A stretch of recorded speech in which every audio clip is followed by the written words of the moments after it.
few weeks ago, a group of mostly single working Latina moms decided to hold a sit-in at a field house next to Whittier Dual Language Elementary School in the Pilsen neighborhood of Chicago.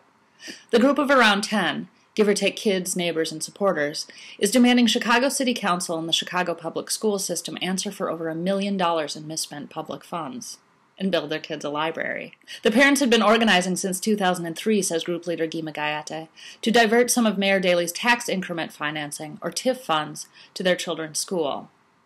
After 6 years, in 2009, Alderman Daniel Solis of the 25th Ward, the area that includes the Pilsen neighborhood, allocated $1.3 million of TIF funds for Whittier renovations.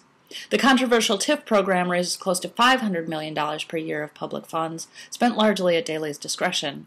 This money is supposed to bolster development in areas of the city in need, but often doesn't. And indeed, later that year, the moms were informed that their field house, which they'd been using steadily for decades to hold after-school and community programs, would be demolished. In its place would be a brand-new sports field, rumored to be on exclusive lease to a private Jesuit high school, Cristo Rey, down the street. A few months later, repairs at Whittier were completed. Unreleased photographs document a shoddy job. A giant hole next to the lunchroom staircase, crumbling walls but with fresh coats of paint, baseboards peeling away from the walls, leaky plumbing covered with tape.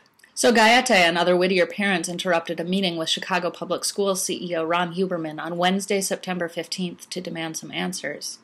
When he refused to provide any, they moved into the field house. CPS security guards broke in the next day. One is accused of shoving a 10-year-old girl.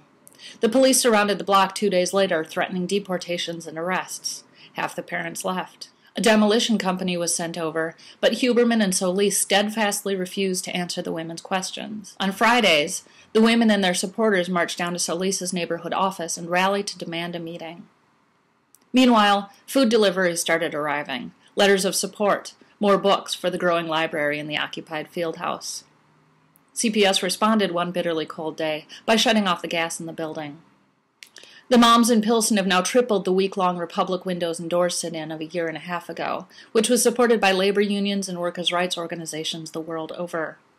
But few groups exist that demand rights for single working moms, even fewer for undocumented moms, and the scrappy group is tired. But they say they'll stay there, in the field house next to their children's elementary school, until they get some answers about where their tax money went. And, they hope, a library.